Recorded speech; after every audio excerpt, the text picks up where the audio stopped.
স্বাগত আজকের বাংলাদেশে। আপনাদের সাথে আছি আমি খালেদ মহিউদ্দিন। 14 ডিসেম্বর জাতির জন্য বেদনা বিধুর একটি দিন, শহীদ বুদ্ধিজীবী দিবস।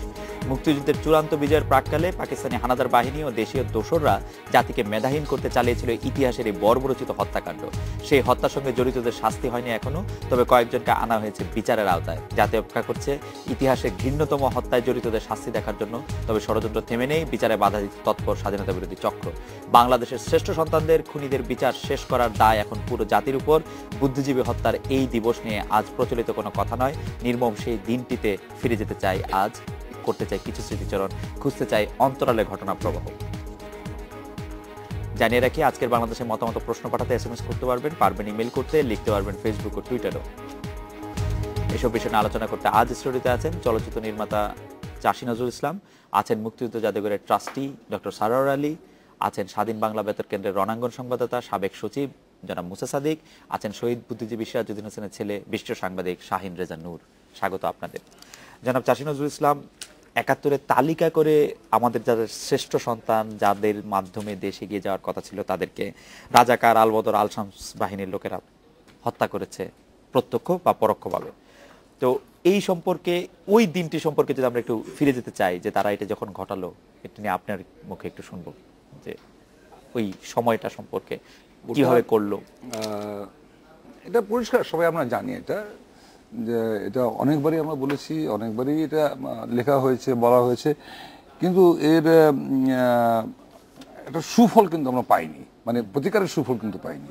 যেমন যে যখন যুদ্ধ চলছে, আমার স্পষ্ট মনে আছে 13 তারিখে মার্ক ট্রালি সে বলছে যে, সে তো নিউজ হচ্ছে, নিউজ শুনছি, নিউজে বলছে যে ঢাকাতে চারদিকে আশেপাশে সব মুক্তিযোদ্ধারা এবং মিত্রবাহিনী ঢুকে পড়েছে এবং চারদিকেই এটা এমন অবস্থা যে এরা যদি ঢাকার দিকে মুভ করে তাহলে স্ট্রিট ফাইট হবে, একেবারে মানে সরাসরি যুদ্ধ হবে। তাতে করে যে ছেলে মেয়ে, মহিলা, শিশু সব কিন্তু একেবারে শেষ, ঢাকা মাটির সঙ্গে মিশে যাবে। এটা মার্কটা ইংরেজিতে নিউজটা পড়ছে। তো হঠাৎ করে 14 তারিখে আমাদের বাসার একটা কাজের ছেলে, তো সে এসে খবর দিল যে ও কিন্তু 13 তারিখে বেরিয়ে পড়েছে যে ওই ইসে যাওয়ার জন্য, দ্যাট ইজ এই বিশ্ববিদ্যালয়ের আঞ্জিনায় যাওয়ার জন্য। আমাদের আত্মীয় আছেন সেখানে, একটু খোঁজ নেওয়ার জন্য আর কি, কাজের ছেলে। ও 13 তারিখে গিয়ে ওখানে থেকে যায়। 14 তারিখে সে ব্যাক করে বলছে যে ঘটনা হয়েছে কি, যে অমুক প্রফেসরে নিয়ে গেছে। এখন সে তো নাম বলতে পারে না, কাজ সে তো নাম বলতে পারে না, কেবল শুনলাম সকালবেলা।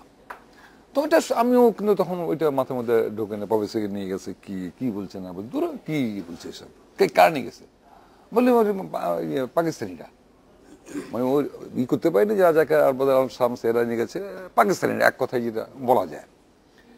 তো পরবর্তীকালে শুনলাম যে অমুখে নাই, আলিম সাহেব নাই, মনির চৌধুরী নাই, বিভিন্ন জনরা নাই, ডাক্তার রাব্বিন নাই, এবং সিরাজউদ্দিন সাহেব, এবং এই যে আজকে ওর বাবা।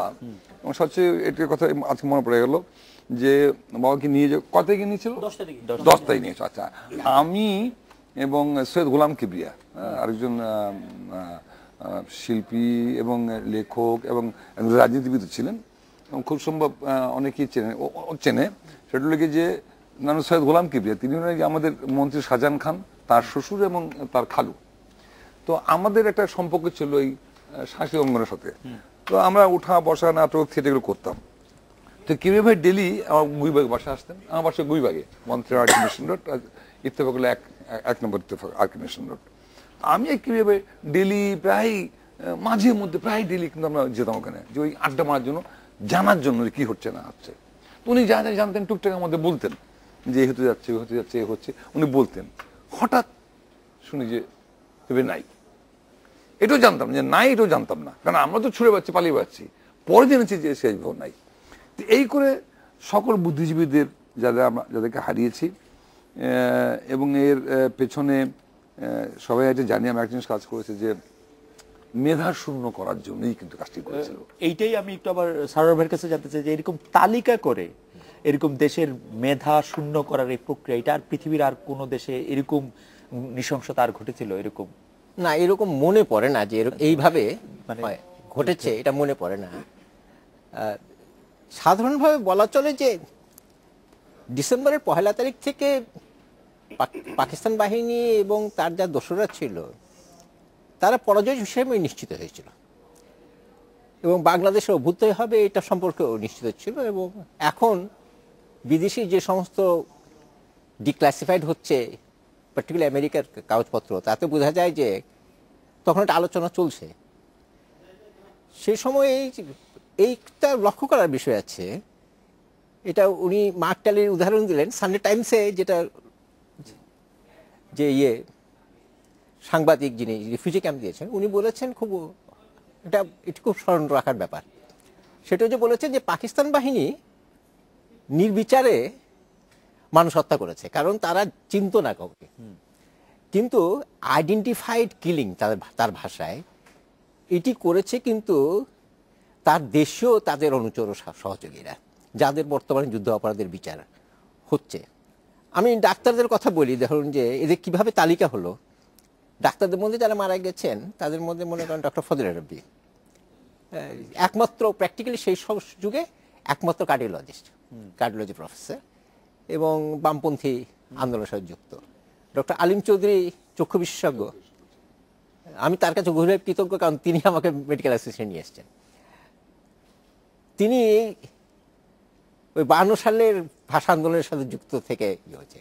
ডাক্তার গোলাম মুর্তজা, ডক্টর সোলেমান খান, আমি যতজন, আমাদের তো 7000 ডাক্তার, 70 জন মারা গেছেন, সবগুলো আইডেন্টিফাইড কিলিং এ।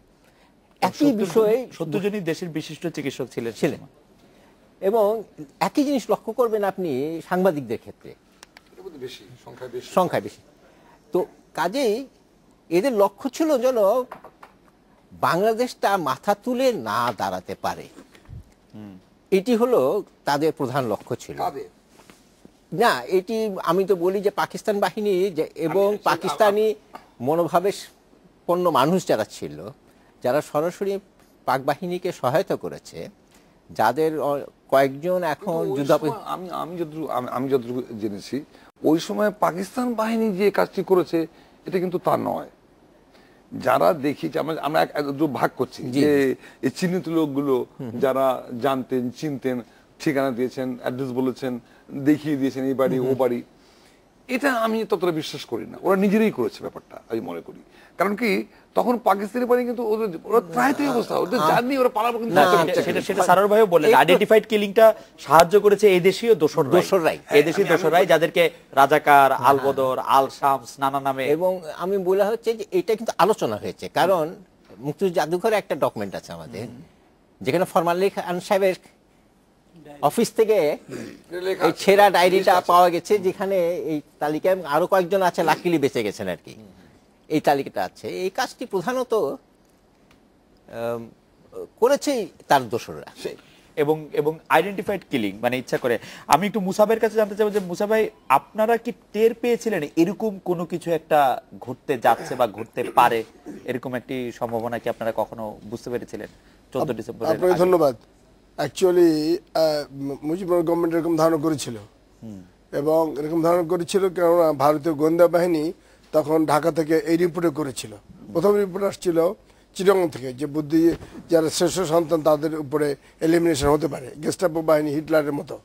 আর সারা সাহেব যেটা বললেন যে ওই তালিকা ছিল, আমার এই বইতে সেই তালিকাটা আছে, ওই ওর হাতে লেখা, টিকা খানের হাতে লেখা, হাতের লেখা এখানে আছে, এটা আমি দেখাতে পারি।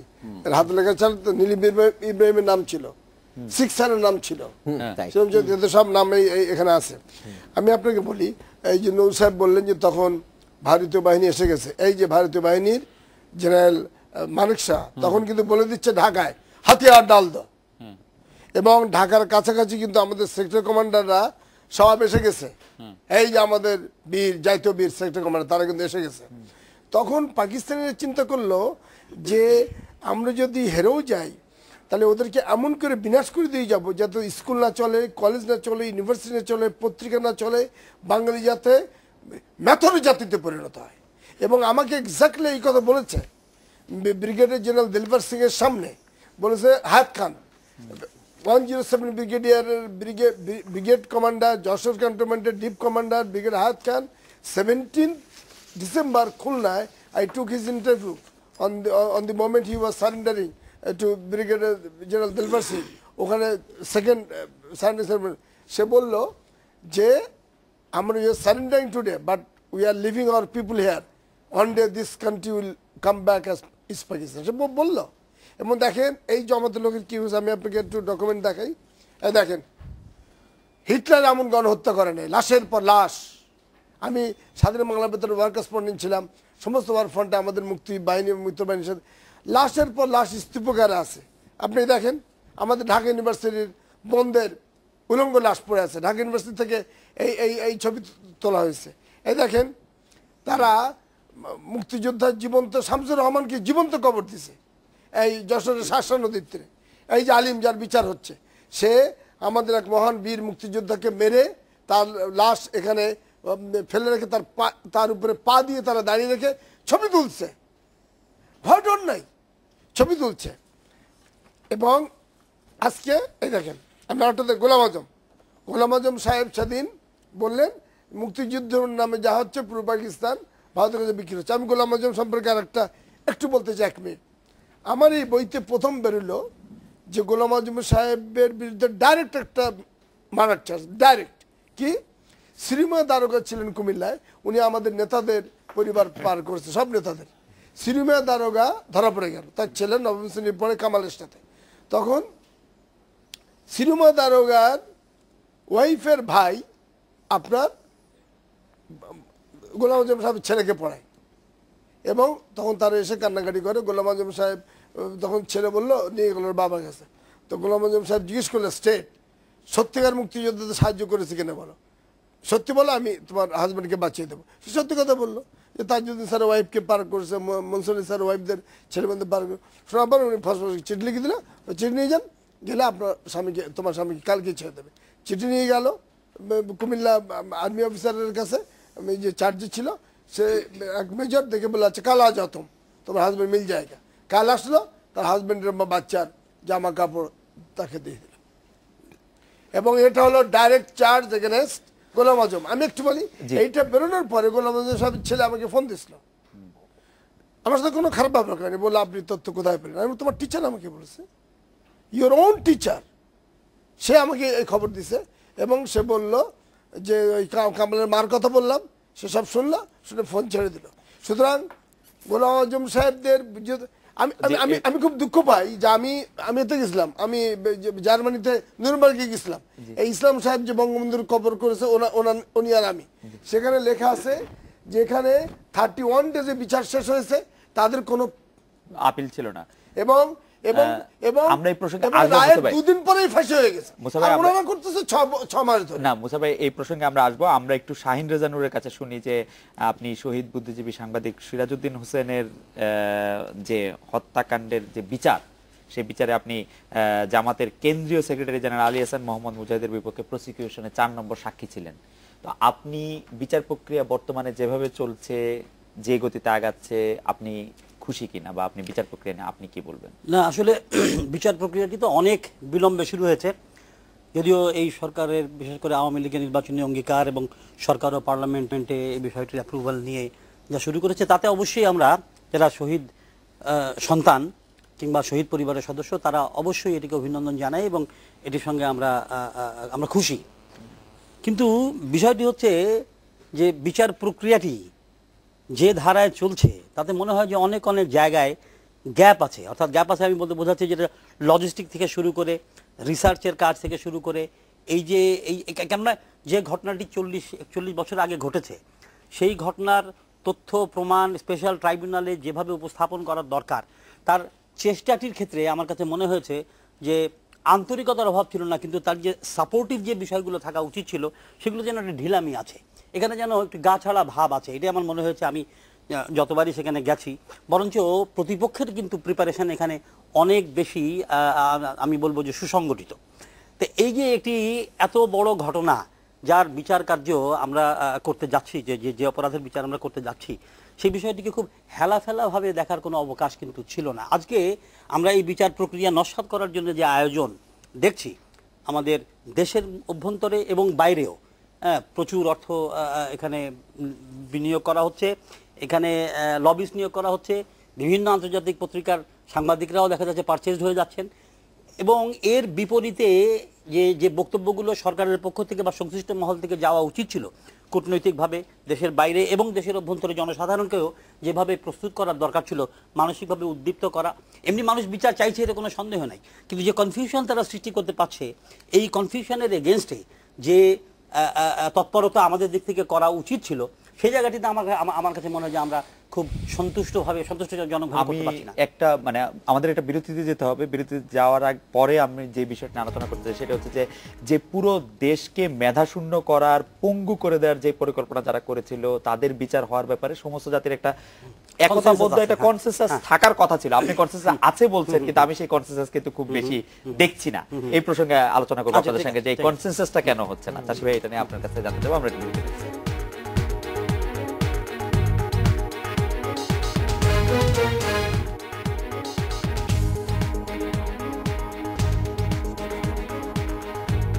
বিরতির পর ফিরে আসি আজকের বাংলাদেশে। চাষি ভাই, বিরতির আগে আমরা আলোচনা করেছিলাম যে সারা জাতির মধ্যে একটা ঐক্যমত্য বা একটা কনসেনসাস হওয়ার কথা ছিল এই যুদ্ধাপরাধীদের বিচার বা যারা আমাদের দেশকে পঙ্গু বানিয়ে দিতে চেয়েছিল। একজন দর্শকও আমাদেরকে এই প্রশ্ন করছেন যে চাষি ভাই, আপনি ওরা 11 জন বানিয়েছেন, কিন্তু আপনি কি করে এদের সঙ্গে থাকেন বা এদের বিপক্ষে উচ্চ? আচ্ছা, এটা উত্তর আমি দিচ্ছি, মজা বুঝছি যে নিশ্চয়ই কালকে বোধহয় বাদশাহ, আমাদের বাদশাহ রিয়াজের ভাই, বঙ্গবন্ধুর যে প্রেস সেক্রেটারি আমিনুল হক বাদশাহ, আমিনুল হক ভাই কি বলেছেন কালকে উনি বললেন যে বঙ্গবন্ধু এবং শেখ হাসিনার ফারাকটা কি হতে পারে। দেখালেন যে উনি ওনার কাছে সব মানুষ সকল সমান ছিল একেবারে, এবং যুদ্ধের পরে যখন শাহিদুর রহমানের অর্থ নেই, পয়সা নেই, বাড়ি ভাড়া দিতে পারে না, তখন বঙ্গবন্ধু তাকে টাকা দিয়েছিল to give that money to Shahidur Rahman. তার মানে কি হচ্ছে, তাহলে বঙ্গবন্ধু যদি ওকে টাকা দিতে পারে, তো চাষের সময় বানিয়ে যদি কারোর সঙ্গে কথা বলে সেটাকে অপরাধ হয়? মানুষ হিসেবে চাষি ভাই, বঙ্গবন্ধু শেখ মুজিবুর রহমানের সাথে প্রধানমন্ত্রী শেখ হাসিনা একটা পার্থক্য তো হবেই। প্রধানমন্ত্রী শেখ হাসিনা দেখেছেন তাদের পরিবারের সব লোকজনকে কিভাবে নৃশংসভাবে হত্যা করা হয়েছে। বঙ্গবন্ধু শেখ মুজিবুর রহমানের ওই ট্রমার মধ্যে কিন্তু যেতে হয় না। ওটা কিন্তু আমি বলছি না কথাটা, আমি রেফারেন্সটা দিয়েছে যে শাহিদুর রহমানের মতো মানুষকে বঙ্গবন্ধু টাকা দিয়ে সাহায্য করেছে। জি, বঙ্গবন্ধু করেছেন। এটা কেন করেছেন? আমাকে যে প্রশ্ন বন্ধু করেছেন তাকে কেন, কিন্তু ওই ইমোশন নিয়ে কথা বলছেন। অনেক কিছু আছে বলা যায়, অনেক কিছু বলা যায় না, অনেক কিছু করা যায়, অনেক কিছু করা যায়। আমি যদি সরাসরি জিজ্ঞেস করি যে আপনি যুদ্ধাপরাধীদের বিচার চান? 100%। আপনি যুদ্ধাপরাধীদের বিচার প্রক্রিয়া মানে হোক, তাদের শাস্তি হোক, প্রক্রিয়াটা ব্যাপার আলাদা। আমি বলি, আমি যেমন ছবি করেছি হাঙ্গার নদী গ্রেনেড, শেষ দৃশ্যে কি দেখেছি আমি, যে একজন মুক্তিযোদ্ধাকে রাজাকাররা তাকে ফাঁসি দিচ্ছে এবং সেখানে বাংলাদেশের পতাকা উঠছে, ন্যাশনাল বাজছে। আমি মিন করতে চেয়েছি, এবং লেখাটা রাবেয়া খাতুনের উপন্যাস, আমি মিন করতে চেয়েছি যে এখনো এই রাজাকার আল শামসা স্বাধীনতাকে শ্বাসরুদ্ধ করে মারার চেষ্টা করছে। আমি তো ছবি দেখিয়েছি। তাদের সহায়তা না করা, আমাদের সহায়তা কেউ সহায়তা করে না। যদি আমি বলি দেশে যুদ্ধ হয়েছে, ঠিক আছে, তার অন্যায় করেছে, আমি স্বীকৃত। একটা জিনিস আমি দেখেছি ঘুরে ঘুরে, মানে বিএনপি কে বলে যে বিএনপি সে বেগম খালেদা জিয়া পার্টি, যে না ওরা চায় না, ওরা চায় না। ভুল, কিন্তু হয়তো গুটিয়ে বলতে পারে না, ওরা হয়তো গুছিয়ে বলতে পারে না, ইট ইজ ফ্যাক্ট। তারাও কিন্তু চায় যে তাদের সাজাও হোক, কিন্তু তারা কি বলে যেটা তারা চায়, তারা চায়, কিন্তু কারা চায় না?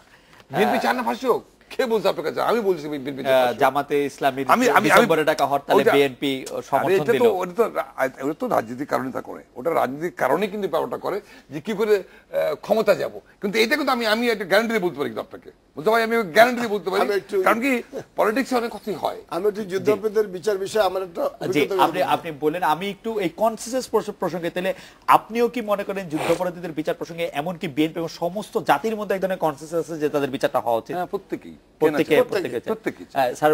আমি মনে হয় যে চাষি আপনি একটু এড়িয়ে যাচ্ছেন, আপনি একটু এড়িয়ে যাচ্ছেন।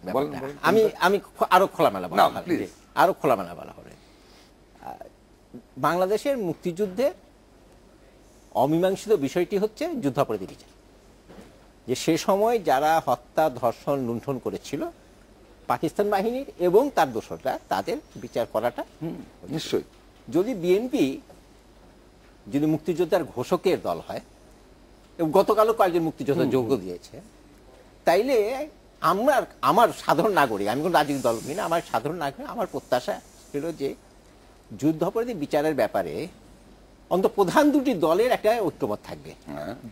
এটি নিয়ে এই প্রশ্নে এটি খুব দুর্ভাগ্য জাতি যে এটি শুধু হয়নি তা নয়, যে এই বিজয়ের মাসে জামাতকে নিয়ে হরতাল হচ্ছে, এবং একটু আগে বিরতির সময় যে বলছেন যে আপনার মেয়ে স্কুলে পরীক্ষা দিতে পারছে না, আমার নাতি স্কুলে পরীক্ষা দিতে পারছে না, কারণ হচ্ছে যে জামাতের হরতালে জন্য স্কুলটা বন্ধ রয়েছে। এটি খুব দুর্ভাগ্যজনক। এবং আমি শুধু এইটুকুই বলি চাষি ভাই, যে এটা বিএনপি লিডারশিপকে এটা উপলব্ধি করতে হবে যে এই কাজটি খারাপ হয়েছে। কারণ আমি একটা কথা বলে এই প্রসঙ্গটা শেষ করি। আমি বলি আপনাকে, গত নির্বাচন 2008 যখন হলো, তখন সেক্টর গভর্নর ফোরামের পক্ষ থেকে আমরা সব দলগুলো আলাদা করে রেখেছিলাম। তখন তাদের সকলের সামনে আমরা 3টি শর্ত দিয়েছিলাম। একটি হচ্ছে যে কোনো যুদ্ধ অপরাধীকে আপনারা মনোনয়ন দেবেন না, এক, অন্তত চিহ্নিত যারা তাদের। 2 নম্বর হচ্ছে যুদ্ধ অপরাধীদের সাথে যে দল, তাদের সাথে কোনো জোট করবেন না, এবং ইশতেহারে আপনারা বলবেন যে আমরা যদি ক্ষমতায় যাই তাহলে যুদ্ধাপরাধী বিচার করব। এটি বিএনপি তখন দুটি ভাগ হয়ে গেছে, এবং দুই ভাগে দ্বিধায় পড়লেন, আমাদের সাথে বসলেন না তারা। এর কিন্তু উচ্চ মূল্য 2008 নির্বাচনে দিতে হয়েছে অন্তত তরুণ ভোটারদের কাছে। কারণ বাংলাদেশে মনে করেন বর্তমান সরকারের নানা ধরনের কাজ, মন্ত্রীদের অসংলগ্ন বক্তব্য, সর্বপর্যায়ে ক্ষমতার অপব্যবহার, সে কারণে মানুষের মধ্যে ক্ষোভ, বিরক্তি আছে। কিন্তু সাধারণ মানুষ, যেটা শাহিনুর বোঝার চেষ্টা করেছে, আমার নিজের ধারণা যে সাধারণ মানুষ যুদ্ধাপরাধী যারা রয়েছে তাদের বিচার চায়, এবং যারা বাংলাদেশকে এই অবস্থা। আমাদের একজন দর্শক দীপা সারোর ভাই আপনার কথারই প্রতিধ্বনি করছেন, উনি খুবই একটি আবেগপূর্ণ মেসেজ পাঠিয়েছেন। উনি বলেছেন যে আমি যুদ্ধ দেখিনি, কিন্তু ডক্টর আলিম চৌধুরীর মেয়ের কান্না আমি সত্যি সইতে পারি না। এই অনুষ্ঠান থেকে একজন বাংলাদেশি হয়ে ক্ষমা চাইছি তার কাছে। এটা কিন্তু আমাদের আসলে সবারই ফিলিং। যে আমার সেজন্য মনে হয় যে দেখেন, আমাদের যে যার ক্ষমতা আছে, আমাদের এই ধরনের যুদ্ধাপরাধী বিচারের ব্যাপারে অনৈক্য, সেই অনৈক্যর জায়গাটা থেকে আপনি বলছেন যে অনৈক্য আছে, কিন্তু অনৈক্য জায়গাটা থেকে সরতে হবে। ভাই আপনি যদি অনৈক্যের জায়গাটা থেকে একটু বলেন যে অনৈক্যটা কেন? আমি বলি অনৈক্য কিন্তু, আমি বাংলাদেশের অফিসার সমিতি, মুক্তিযোদ্ধা অফিসার সমিতির মহাসচিব, আমি সেনাবাহিনী, civil force, arm force, police, এদের মধ্যে কিন্তু আমি অনৈক্য কোথাও দেখি নাই, একজনকেও দেখে নাই। আমি যখন যাদেরকে যত জায়গায় অনুষ্ঠান করতে গেছি, এই যে চাষি সাহেব বললেন, একটা অনৈক্য দেখেন। অনৈক্যটা কোথায় দেখি? অনৈক্যটা দেখি পাকিস্তান এখানে যখন 71-এ তার পরাজয় মেনে নিতে পেরে, তারা টাকা পয়সা দিয়ে, ধন দৌলত দিয়ে, কোটি কোটি টাকা দিয়ে যে রাজনৈতিক দল পুষতেছে, তারাই অনৈক্যের বীজটা বপনের চেষ্টা করতেছে, কিন্তু সফল হয় নাই, কিছুতেই সফল হয়নি। আজকে যে ভুলটা হয়েছে, আমি আপনাকে দেশবাসীকে বলি, ভুলটা হয়েছে এই যে স্টালিন সেকেন্ড ওয়ার্ল্ড ওয়ারের পরে সোজা বলে দিলেন, ঘোষণা করে দিলেন মস্কো থেকে, all German soldier should be crucified. কেননা তাদের বেশি মারা গেছে রাশিয়ান, এবং তারাই বার্লিন দখল করেছিল। তখন উইনস্টন চার্চিল বললেন যে no, uniform is not responsible but individual who committed the crime. তখন স্টালিন এবং উইনস্টন চার্চিল আমেরিকান প্রেসিডেন্ট বসে সিদ্ধান্ত করলো যে এদের যুদ্ধাপরাধীর বিচার দ্রুত করতে হবে, এবং তাদের কোনো ডিফেন্স কাউন্সিল। আমরা অনেকের প্রসঙ্গে যদি একটু যদি আপনার কাছে আমরা ফিরে আসবো, অনেকের প্রসঙ্গে যদি আপনি বলতেন, সরকারের মধ্যে কি কোনো দুর্বলতা আছে এটা নিয়ে, বা সরকারের মধ্যে কি এক ধরনের রিল্যাক্টেন্স আছে? একটা দুর্বলতা আছে এই জন্যে, যেটা আমি এই জন্য কেউ অসন্তুষ্ট হতে পারেন, কিন্তু আমি তো একজন মুক্তিযোদ্ধা, আমার সত্যই বলা উচিত। দুর্বলতা এই জন্যে যে বাংলাদেশের যারা সর্বশ্রেষ্ঠ লয়ার, যারা আন্তর্জাতিক বিশ্ব খ্যাতিসম্পন্ন লয়ার, তাদেরকে এখানে সংযুক্ত করা হয়নি। কেন করা হয়নি?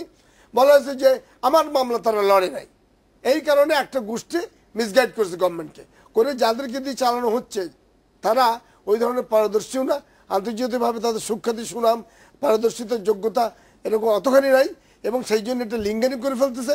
এবং আমি বলি এই যে এই দেখেন জার্মানিতে এই লোক ধরা পড়েছিল গত বছর, ধরা পড়ে এর নাম মিস্টার টায়ারে ধরা পড়ার 2 মাসের মধ্যে তার ফাঁসি হয়ে গেছে। আচ্ছা, মানে আপনি বলছেন যে প্রসিকিউশনে মানে আরো দক্ষ আইনজীবী, আরো বিজ্ঞ আইনজীবীরা যুক্ত হতে হবে। শাহিন ভাই, আমাদের একজন দর্শক পারভেজ, উনি এরকম বলতে চান যে জামাতের বিরুদ্ধে আপনারা 41 বছর পর কেন মুখ খুললেন? মানে এই কথাটা কিন্তু আমরা বারবার, মানে এটা ইয়ের মধ্যে আছে যে আমরা কি আসলে 41 বছর পরে আসলে মুখ খুলছি? না না, এই কথা সত্য নয়। যুদ্ধাপরাধীদের বিচারের বিষয়ে কিন্তু বরাবরই এই দাবিটি ছিল, এবং আমরা যে কথাটি স্পষ্ট হওয়া দরকার সেটি হচ্ছে যে বঙ্গবন্ধুর জীবদ্দশায় এই দালাল আইনের আওতায় কিন্তু বিচার কার্য শুরু হয়েছিল এবং বেশ কিছু অপরাধী দণ্ডপ্রাপ্ত হয়েছিল। বঙ্গবন্ধু যখন মারা যাচ্ছেন তখনও কিন্তু দেশের 19টি জেলায় ট্রাইব্যুনাল চালু ছিল এবং 11,000-এর উপরে সুনির্দিষ্ট অভিযোগ, যুদ্ধাপরাধের অভিযোগ, বিশেষ করে ধর্ষণ, খুন, লুণ্ঠন এবং কি বলে এই খুন, ধর্ষণ, লুণ্ঠন এই জাতীয় অভিযোগ সুনির্দিষ্টভাবে যাদের বিরুদ্ধে ছিল তারা কিন্তু সাধারণ ক্ষমতার আওতায় পড়েনি। অতএব 1975-এর ডিসেম্বর মাসে বঙ্গবন্ধুর হত্যাকাণ্ডের পরে এই দালাল আইনটি কিন্তু রদ করে দেওয়া হলো 31 ডিসেম্বর। তাতে কি হলো, এই যে যারা বিচারার্থ সোপর্দ ছিল তারা তো মুক্তি পেলই, এবং যারা পালিয়ে গিয়েছিল তারা আবার দেশে পুনর্বাসিত হওয়ার সুযোগ পেল। এখন 75-এর পরে বাংলাদেশকে যেদিকে নিয়ে যাওয়ার চেষ্টা হচ্ছে 75-এর পরের থেকে, এই যে একটি প্রতিক্রিয়াশীল ধারা অর্থাৎ পাকিস্তানি যে ভাবধারা সেটিকে পুনরায় এখানে চাপিয়ে দেওয়ার যে রাজনীতি শুরু হয়েছিল, এবং মুক্তিযুদ্ধের পক্ষের শক্তি অর্থাৎ আওয়ামী লীগ, কমিউনিস্ট পার্টি বা অন্যান্য যারা ছিল তারা কিন্তু তখন আর ওইভাবে রাজনীতিতে সক্রিয় হতে পারছিল না, কেননা জিয়াউর রহমান সাহেব পলিটিক্সকে ডিফিকাল্ট করে তুলছেন উনি ঘোষণা দিয়ে, এবং দেখা গেল স্বাধীনতা বিরোধী পক্ষকে উনি পুনর্বাসিত করছেন। একটি প্রশ্ন বারবারই আসে যে 96 থেকে যখন আওয়ামী লীগ সরকার আবার ক্ষমতায় আসলো তখন সেই যুদ্ধাপরাধীর বিচার কেন করা হয়? যুদ্ধাপরাধীর বিচার এটা, এবং পাশাপাশি এটাও বলা হয় যে 96 সালে যেহেতু তারা একসাথে একটি কজে তাদের আন্দোলনের মধ্যে মিল ছিল, একসাথে যদি আন্দোলন নাও করে থাকেন সেই কারণে তারা করেন নাই। বিষয়টি কি? না, এটি বোধহয় অতি সরলীকরণ। হ্যাঁ, এটি বোধহয় সঠিক নয়।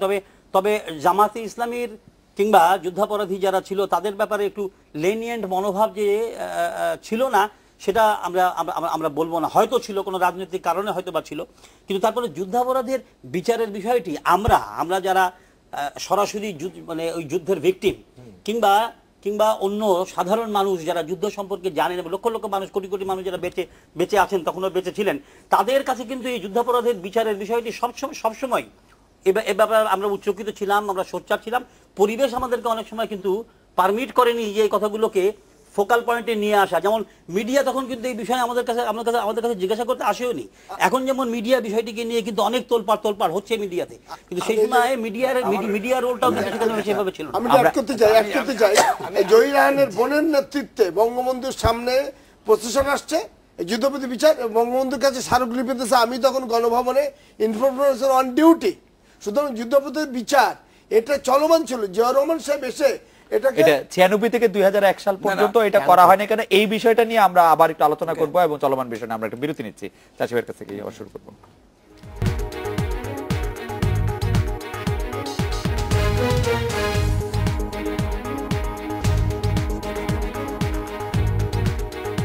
বিরতির পর ফিরে এলাম আজকের বাংলাদেশে। চাষি ভাই, আপনার থেকে শুরু করছিলাম।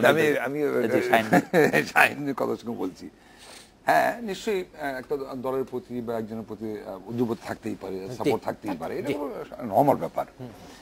কিন্তু একটি কথা কিন্তু ভালো প্রশ্ন করেছিল যে 96-এ এটা স্বীকার করতে হবে, 96-এ আওয়ামী লীগ ক্ষমতায় যাওয়ার জন্য জামাতের সঙ্গে আঁতাত করেছিল, সেটা প্রকাশ্যে করুক আর ভিতরে করুক, বাট আঁতাত করেছিল, এবং সে কি ক্ষমতায় যাওয়ার জন্য। তারপর একটা এই যে তত্ত্বাবধায়ক সরকার নিয়ে আজকে মারামারি হচ্ছে, এই যে চলছে, এখনো চলছে, এই তত্ত্বাবধায়ক সরকার প্রপোজ কে করেছিল? কিন্তু জামাত ইসলাম করেছিল। পরে আওয়ামী লীগকে নিয়ে এটাকে আবার রান করিয়ে এই পর্যায়ে নিয়ে এসছে। তো আমার সাহায্যে লাগলে আমি নেব, আর না লাগলে সে খারাপ, এটা কিন্তু বলা যাবে না। চাষি ভাই, আওয়ামী লীগের প্রশ্নই আসতেছে না। আমরা বাংলাদেশের মানুষ, আপনি প্রথমে বলছিলেন যে বাংলাদেশের মানুষ চায় যুদ্ধাপরাধীদের বিচার হোক, সেখানে আওয়ামী লীগ 96-তে করে নাই, 2007-এ করছে, যেটা শাহিদ ভাই আমি ওই লাইনে আসছিলাম, কিন্তু আমি কিন্তু লাইনে আসছিলাম, তখন কিন্তু করেনি, এখন উদ্যোগ নিয়েছে। এখন উদ্যোগ নেওয়ার পর কি হচ্ছে, যেটা ওই কথা জাস্টিস দিলে জাস্টিস দিনাই, সেই কথাটা আবার এখানে বলতে হলো যে এই যে এই যে সময় নিচ্ছে, না আমি একটু ইন্টারাপ্ট করি, আমি- যুদ্ধাপরাধের বিষয়ে জাস্টিস হবে কেমন পর্যন্ত এটা চালু থাকবে এবং এটা কোনোদিন তামাদি হবে না। এটা সেটা অন্য প্রসঙ্গ, কিন্তু আমাদের অলরেডি আমি নিউরেমবার্গের সচক্ষে দেখে আসছি, ফ্রেঞ্চ, জার্মান, ইংলিশে এই কথা লেখা আছে যে যুদ্ধাপরাধের বিচার কোনো কারণে তামাদি হবে না। না সেটা ঠিকই আছে, কিন্তু চাষি ভাই যেটা বলছে যে অনেকদিন ধরে এটা নেয়ার উদ্যোগ না হওয়ার ফলে অনেক ধরনের সংকট দেখা দিছে, সেটা প্রসঙ্গে বলতেছে এটা সাক্ষীর সংকট দেখা দিছে। আপনি দেখেন, আমি সেটাই বলছি যে আজকে এত যে সময় নিচ্ছে, এটাও ঠিক যে আমরা যে বলবো, জাজকে বলবো বা কোর্টকে বলবো যে ভাই এত সময় কেন নিচ্ছেন, যেগুলো আমরা বলছি কথা। এখন একটা লোক তো এমনিতে ফাঁসি দিতে পারে না, একটা লোক তো এমনি জেল দিতে পারে না, তারা তো জাজ, বিচারক, তারা তো দেখবেন ও সাক্ষী প্রমাণ যা কিছু পাওয়া যায় সবগুলোকে নিয়ে জেনে এক চূড়ান্ত পর্যায়ে গিয়ে রায়টা দেবে। কিন্তু আপনি যেটা বলছেন যে আজকে ধরে কালকে ফাঁসি দিয়ে দেবো, তবে মুসা ভাই, শাহিন ভাই যে প্রসঙ্গটি তুলেছিল যে আমাদের যারা বিজ্ঞ মানে আইনজীবী, যেটি মুসা ভাই ও প্রসঙ্গটি তুললেন যে আমাদের যারা বিজ্ঞ আইনজীবীদের মধ্যে অনেকে আছেন যাদেরকে এটাতে সম্পৃক্ত করা হয় না, সেই প্রসঙ্গে আপনি কি বলছেন? এটা আমি আমার যেটা মনে হয় এটা বিজ্ঞ আমরা বলছি, আচ্ছা, কিন্তু এই বিজ্ঞ যারা ভাবছেন তাদের বিজ্ঞ নাও ভাবতে পারেন। আচ্ছা, সেটা ভাবতে হবে। আপনার কাছে আসবো, একটু সারার ভাইয়ের কাছে শুনি। সারার ভাই, আপনি ট্রায়ালের যে প্রসেসটা চলতেছে, বিচারক এবং আমাদের প্রসিকিউশন, সেটা নিয়ে যদি আপনি একটু বলেন। আমি আরো সুনির্দিষ্ট হয়ে বলি। আপনি যেভাবে বলছেন মুসা ভাই, আমার সাথে তর্ক লেগে না, বলে নি আগে। আমার ধারণা যে ল যেটা 1973 অ্যাক্ট, যেটা 3 বার অ্যামেন্ডেড হয়েছে, এটি আন্তর্জাতিক এই ধরনের বিচারের জন্য নির্ভুল একটি আইন, এবং 1948 সালে হিউম্যান রাইটস কনভেনশন হওয়ার পরের দিন জেনোসাইড কনভেনশন হয়েছে, সেখানকার আইনের সাথে সঙ্গতিপূর্ণ। এর কিছু আপডেটিং দরকার, সেটুকু হয়েছে। এর প্রয়োগের ক্ষেত্রে কোনো ত্রুটি হয়েছে কিনা, যে কথাটা শাহিন রেজা বলেছে, জায়গাটা ওখানেই যে এটি খুব বিলম্বিত হচ্ছে। আমি সেটাই বললাম, প্রধানত বিষয় হচ্ছে বিষয়টি বিলম্বিত হয়েছে। প্রথম দিকে একেবারেই গতি ছিল না, কিন্তু লক্ষ্য করার বিষয় যে গত কয়েক মাসে এই ট্রাইব্যুনাল যথেষ্ট গতি পেয়েছে বলে আমাদের ধারণা। বিশেষ করে তদন্তকারী সংস্থার যারা তারা যথেষ্ট কমিটিরও দক্ষ, এটি স্বীকার করতে হবে। এবং আমি অন্তত খুব আশাবাদী, সাধারণভাবে আশাবাদী, যেহেতু দেশের মানুষ, আমার একটা অ্যাজাম্পশন আছে, অ্যাজাম্পশনটা হোপফুলি ভুল না, যে দেশের মানুষ যত অপরাধী বিচার চায়। এমনকি সেই কারণে আমি মনে করি যে কত সময় আছে আমার এক্সপ্লেন করা আছে। আমার নিজের ধারণা যে আমি খুব আশাবাদী হতাম, কিন্তু বর্তমান সরকারের মেয়াদের মধ্যে এই যে 9 জন যুদ্ধাপরাধী রয়েছে যাদের বিচার কাজ হচ্ছে, তাদের একটা রায় বেরোবে। হ্যাঁ, এটি রায় কি হবে সেটি বলার আমার উচিত না, কিন্তু আমার নিজের ধারণা যে একটা রায় হবে এবং এটা আন্তর্জাতিক আইনের সাথে সঙ্গতিপূর্ণ রায় হবে। আমি চাষি সাহেব বারবার বলছেন যে বিচার দেখবে, শুনবে। আমরা কি এই পৃথিবীতে, এই মঙ্গল গ্রহে আর চন্দ্র গ্রহের পৃথিবীর মধ্যে আমরা একমাত্র মানব জাতি? এই লোককে ধরা হয়েছে টায়ারে গত বছর, তাকে জিজ্ঞেস করা হয়েছে তুমি এই এখানে গণহত্যা হয়েছিল, এখানে তুমি এখানে ডিউটি করেছিলে? করেছে। হ্যাঁ, 2 মাসের মধ্যে হ্যাংড হয়ে গেছে। আপনি কিন্তু অপ্ট করলেন যে আপনি এমন একটা ট্রাইব্যুনাল করবেন যেটার উপর একটা অ্যাপিলেট কোর্ট থাকবে, যেটা আপিল বিভাগে বিচার হবে। এটা আপনার আইন দিয়ে আপনি এটা করছেন, সুতরাং সেটাই আইনের মধ্যে যাইতে হবে। যেটা নুরেমবার্গ ট্রাইব্যুনালের মধ্যে কোনো ট্রাইব্যুনাল করা হয় না। আমি বলছি যারা এটা করেছে তারা 1940 থেকে কোনো শিক্ষা নেয় নাই, যারা এটা করেছে তারা স্ট্যান্ডার্ড থেকে কোনো শিক্ষা নেয় নাই, তাদের এটা আপনি একরকম বলছেন, তাদের কোনো দূরদর্শিতা নাই। না এটা আপনি একরকম বলছেন, কিন্তু আপনি দেখবেন যে আমাদের প্রধানমন্ত্রী যখন তার পিতার হত্যার বিচারও করেছেন, সেটা একটা স্বাভাবিক কোর্টের মাধ্যমে স্বাভাবিক বিচারের মধ্যে করেছেন। সেটা ওনার যুদ্ধাপরাধ না, সেরকম যুদ্ধাপরাধ না, মানে উনিও তো একটা স্পেশাল ট্রাইব্যুনালে করতে পারতেন। কিন্তু war crimes is totally different all over the world.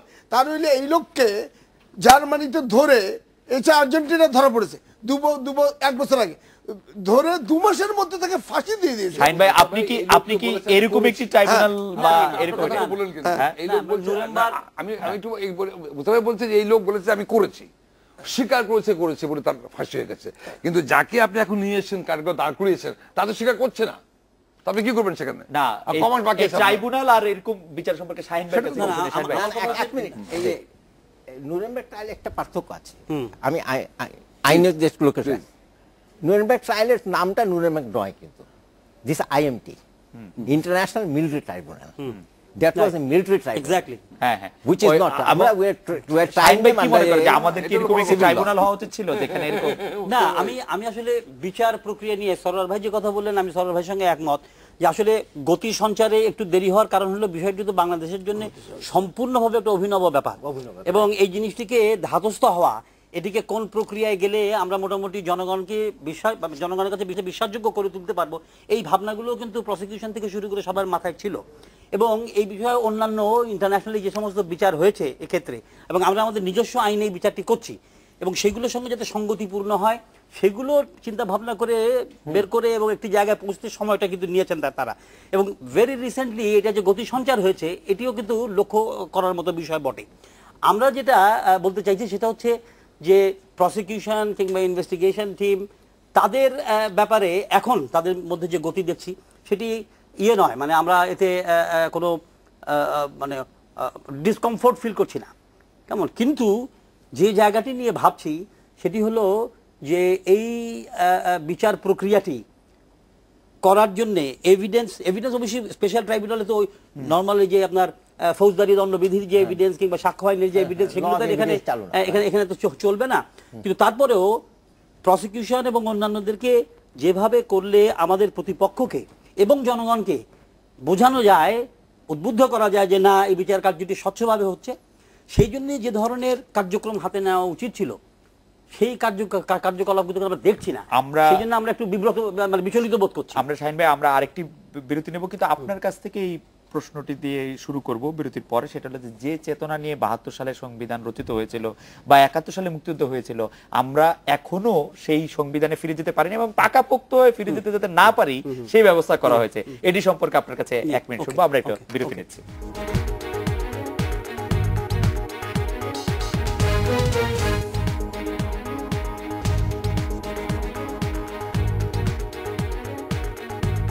বিরতির পর ফিরে এলাম আজকের বাংলাদেশে। শাহিন ভাই, বিরতির আগে আমরা আলোচনা করছিলাম যে সংবিধানের ৭২ সংবিধানের চেতনা, ৭১ চেতনাটা আমরা যে এখনো আমাদের সংবিধানে পেলাম না এবং পাকাপোক্ত হয়ে না পাওয়ার একটা ব্যবস্থা প্রায় হচ্ছে।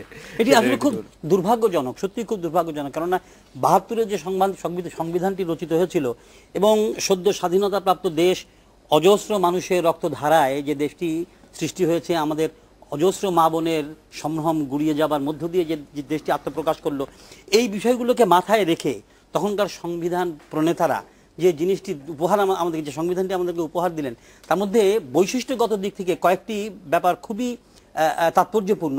তার একটি যেমন ছিল যে যেমন জামাতের রাজনীতি নিষিদ্ধকরণ।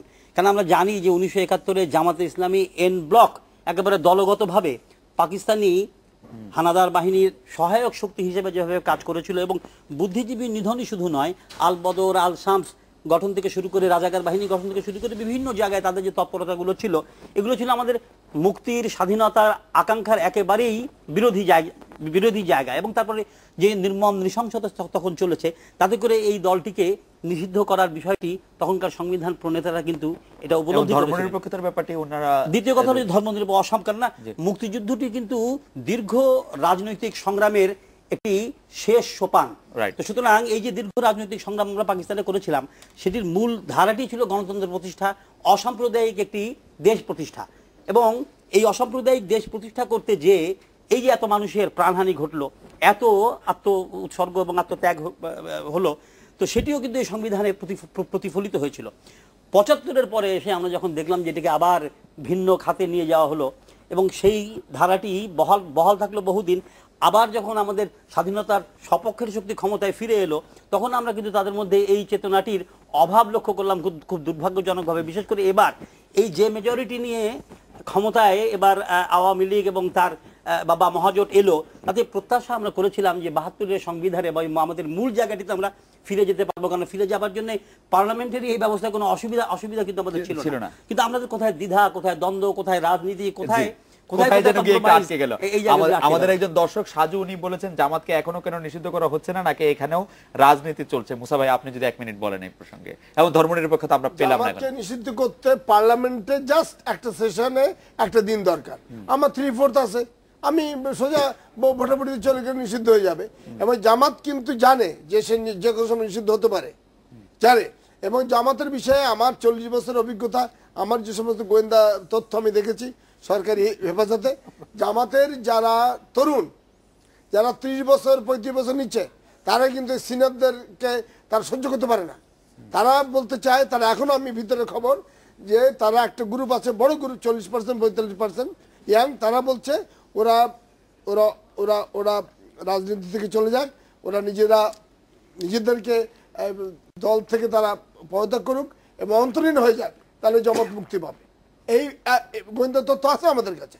সুতরাং 40-45% জামাত কর্মী যদি এই মনোভাবের থাকে, আমরা স্বচ্ছন্দে এই জামাত নিশ্চিত করে দিতে পারি। কিন্তু করা হচ্ছে না কেন? করা হচ্ছে না সে বিষয়ে যারা এখন ক্ষমতা আছে তারা বলতে পারবে। আমি একটা জিনিস আনতে চাই, এই যে বলেছে ধর্মনিরপেক্ষতা, আমি রণাঙ্গনের সাক্ষী, 9 মাস রণাঙ্গনেই ছিলাম। চোখের সামনে হাজার হাজার ফুলের মতো সন্তান গুলিতে এরকম পড়ে গেছে, রাস্তায় ফুলের মতো পড়ে আছে রণাঙ্গনে। কিন্তু আমি বলি এরা কিন্তু ধর্মহীনতার মধ্যে নাই, কিন্তু তারা এমনকি আমার এই বইতেই আছে, এই যে বাংলাদেশ ফ্রিডম, এই বইতে আছে যে সামনে সুবেদার একজন আহত হয়েছে, সে ওয়ারলেসে বলছে পিছনে ক্যাপ্টেনকে যে আমি আমি আমি আমি তো মারা যাচ্ছি, কিন্তু আমি কলমা ভুলে যাচ্ছি। তো এখান থেকে বলছে আমি কলমা শরীফটা তাদের শোনান, এখান থেকে বলছে লা ইলাহা, ও বলছে লা ইলাহা, এখান থেকে ইল্লাল্লাহ। সুতরাং মানে ধর্ম এই জিনিসটা আমাদের দেশে কিন্তু এই পাকিস্তানি মনোভাবের লোকেরা, বিশেষ করে জিয়াউর রহমান ক্ষমতা নেওয়ার পর থেকে এটা কিন্তু খুব স্প্রেড করে দিছে যে ধর্ম নিরপেক্ষ ধর্ম, তা না, লাকুম দীনুকুম ওয়ালিয়া দিন, মানে সকল ধর্মের সমান অধিকারের কথা বলছে খোদ কোরআন শরীফে আল্লাহ তাআলা বলেছে। জি, আমি তোমার ধর্ম তোমার, আমার ধর্ম আমার। জি, সারোয়ার ভাইয়ের কাছে একটু জানতে চাইবো, একদমই সময় নেই। সারোয়ার ভাই, আপনি কি মনে করেন যে আমাদের গণতন্ত্রকে এগিয়ে নিয়ে যাওয়ার জন্য ধর্মনিরপেক্ষতা জরুরি কিনা? না, ধর্মনিরপেক্ষতা এটা ইউনিভার্সাল বিষয়, মানে কোন আধুনিক রাষ্ট্র ধর্মভিত্তিক হয় না। জি, আর পাকিস্তান একটা ধর্মভিত্তিক রাষ্ট্র ছিল, সেখান থেকে আমরা যার বিপরীতে সকল ধর্মের মানুষের সমান অধিকার, এই বিষয়টি গ্যারান্টি না দিলে আসলে গণতন্ত্র বলে কিছু থাকে না। আসলে আমরা এই জায়গায় চাষি ভাইয়ের কাছে শেষ কথাটি শুনবো। চাষি ভাই, ধর্মনিরপেক্ষতা, সংবিধান, গণতন্ত্র, এটা বলতে গেলে অনেক সময়ের ব্যাপার। এবং হয় কি যে মানে হয় কি আমি বলি যে রাজনীতি করতে চাই না, রাজনীতির কথা বলতেও চাই না, কিন্তু তবুও বলবো যে ধর্ম নিরপেক্ষ, আমি তো মনে করি ধর্মের কোনো ব্যাপারই রাজনীতির সঙ্গে সম্পর্ক নাই। আরো ভালো একটা টোটালি ধর্মের জায়গায় এটা কনস্টিটিউশন আসবে কেন, আমি কেন কনস্টিটিউশন ব্যবহার করবো ধর্ম নিরপেক্ষতা? এই কথার পরে আর কোনো কথা চলে না যে সংবিধানে ধর্মের কোনো ব্যবহারের কোনো দরকার না, এটা রাজনীতির সাথে কোনো সম্পর্কিত না। আজকের অনুষ্ঠানে আসার জন্য চাষী নজরুল ইসলাম, ডক্টর সারোয়ার আলী, মুসা সাদিক এবং শাহিন রাজানুর, আপনাদের অনেক ধন্যবাদ। এই ছিল আজকের বাংলাদেশে। দেখা হবে আগামী রোববার এই সময়। শুভরাত্রি।